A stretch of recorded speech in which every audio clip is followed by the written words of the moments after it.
tudo que a gente faz, a gente tá chamando a volta de Cristo. Ou seja, a gente tá construindo algo que vai durar a eternidade. Uau. Então, não tem como a gente falar de milênio e volta de Jesus sem falar de missões. Porque, tipo, Sim. mano, como que Jesus vai voltar se mal galera não conhece ele? Não foi alcançado ainda, Sim. né? É a terceira onda. E eu acho que tem total ligação. É missão, porque os campos estão brancos. Eu sei que tem aqueles que irão levar o evangelho, aqueles que sustentarão, mas toda a igreja está caminhando para que Jesus volte. Sim. E para que o que ele planejou se concretize. Legal. E uma coisa que eu queria, né, que a gente pudesse falar um pouquinho, dentro de toda essa questão missionária, né, que você está falando, a gente entende que existem os pontos de dificuldade, né, dentro de missões. Principalmente, por exemplo, questão de países perseguidos, que a gente aqui no Brasil, a gente não tem nem noção do que... A gente pode até falar do que eles passam, mas a gente não tem nem noção do que é realmente, né? Nesse tempo que você tem aí de chamado missionário, experiências, você já teve algum momento de dificuldade que você olhou e falou assim, caramba, agora deu muito ruim? Mano, de verdade, eu acho que não.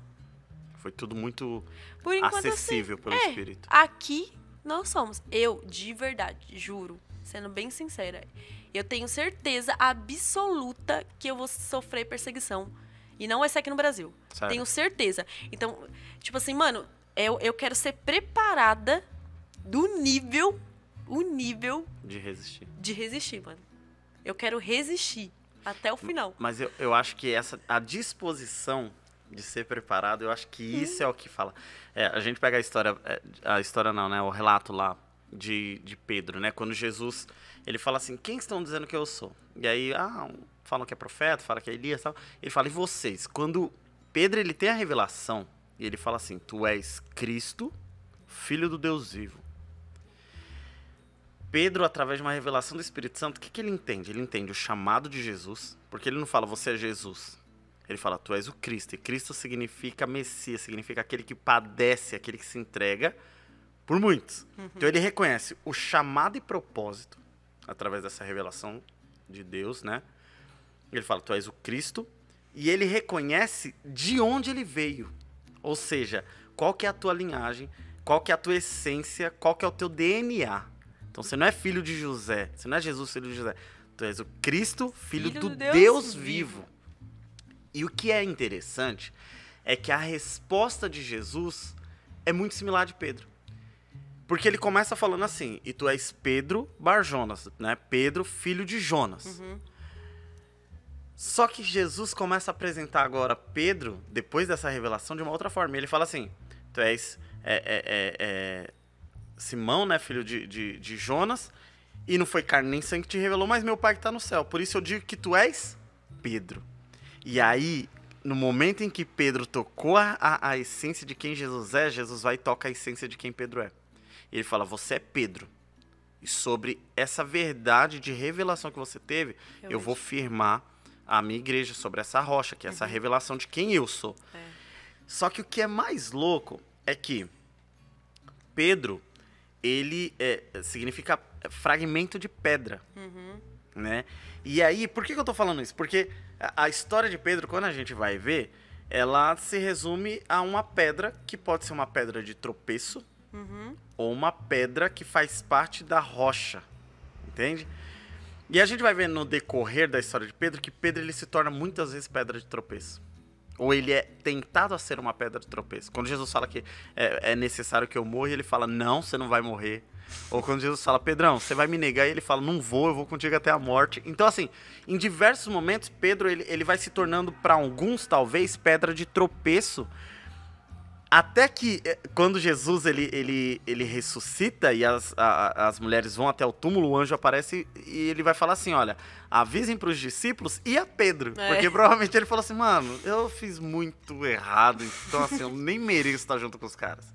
Então a gente vê um contexto ali da história de Pedro. Só que tem um momento em que Jesus ele tá com Pedro de novo. E ele fala assim, Pedro, você me ama? E aí Pedro fala, amo, Senhor. Pedro, você me ama? Não é tanto assim, né? E quando chega a terceira vez que ele fala, Pedro, tu me amas? Jesus, a gente entende que Jesus, ele desceu o nível. Ele falou assim, ele começa falando, você me ama como você dizia que me amava? Porque ele fala, você me ama mais do que esses outros? Ou seja, você ainda tá nesse tipo de competição? Mas quando chega na terceira vez que Pedro fala assim, Senhor, eu gosto de você. É como se Pedro fala assim, eu achava que eu te amava. Eu achava que eu morreria por você. Eu achava que eu daria minha vida. Mas eu descobri que eu não tô nesse nível. Eu só gosto de você, infelizmente. E fala que Pedro, ele se entristece na terceira vez. Porque ele reconhece, ele fala assim, cara, não é tudo isso que eu dizia que era. Sim. E aí, Jesus, ele fala assim, Pedrão, agora eu posso trabalhar com você. Porque você reconheceu que você precisa se preparar, você precisa crescer, você precisa tomar umas sarrafadas para aprender a suportar algumas coisas. Então, agora você entendeu. Agora você não é o cara que se acha, você não é o cara que quer dar sua vida porque você acha que você é o bom e depois você vai e não cumpre o que você falou. Agora você vai aprender a ser um cara de palavra. E aí, Jesus, ele não muda em nada, ele fala, apacenta as minhas ovelhas. Ou seja, agora eu vou te forjar. E é louco porque Jesus, ele deixa isso tão claro que ele fala assim, vai chegar um momento, Pedro, antes você se vestia como você queria, você andava onde você queria ir, mas vai chegar um momento em que outros vão te levar, outros vão te vestir e vão te levar para um lugar que você não quer ir. E fala que era simbolizando a forma como Pedro morreria. E isso é tão louco porque quando Pedro, ele entendeu que ele precisava ser forjado e ele não precisava se garantir no que ele achava que ele era, Jesus, ele teve abertura para tratar. E isso é justamente o que você está falando, né? É o período de tratamento e preparação. Porque a gente vai entender que Pedro, lá na frente, ele morre. E o que eu acho mais fantástico, quando ele morre, ele tá prestes a ser crucificado, ele fala assim, eu não sou digno. Eu não sou digno. Sou digno de morrer como meu Senhor. E isso é tão louco porque, cara, se a gente pensa humanamente falando, ser crucificado já é algo assustador. Você saber que você vai morrer, você não tem reação. Açoitado. Ele estava tão preparado e amava tanto Jesus como ele sempre quis amar, mas ele não amava antes, mas agora ele ama tanto que ele consegue raciocinar diante da morte e de uma crucificação para poder dizer, eu não sou digno como ele, me crucifica de cabeça para baixo. Cara, Deus. Essa preparação, ela é muito necessária, né? E quando a gente tava falando sobre dificuldades, né? A gente percebe que isso é muito louco. Você não teve essas experiências, mas você sabe que está sendo preparada para coisas pesadas. E eu lembro, não sei se você estava nesse culto em que tava se falando sobre missões. E aí falou de uma tribo que os caras não deixavam ninguém entrar para pregar lá. E aí eles começaram a contar que eles evangelizavam vários lugares, mas aquela tribo, eles não conseguiam entrar. E os caras eram agressivos demais. Né? Os índios daquela tribo eram muito agressivos. Mas um dia, eles chegaram lá e os caras falaram, o pajé, né, falou assim, pode entrar.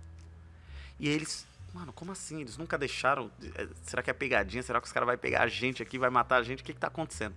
E eles foram entender o que tinha acontecido. E aí o pajé falou, eu estava caminhando aqui na floresta e um outro pajé, um cara de cocar enorme, apareceu e falou, você precisa receber os caras do livro da capa preta. Mano. Cara, Jesus desceu para abrir caminho para aquilo. E eu acho que é isso, a gente entender que não é o nosso chamado, é o chamado de Cristo. Porra, ele que tá chamando a gente. Sabe?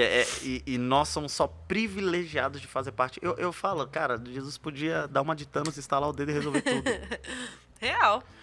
Mas ele nos faz participantes disso. Exatamente. Isso é pesado demais.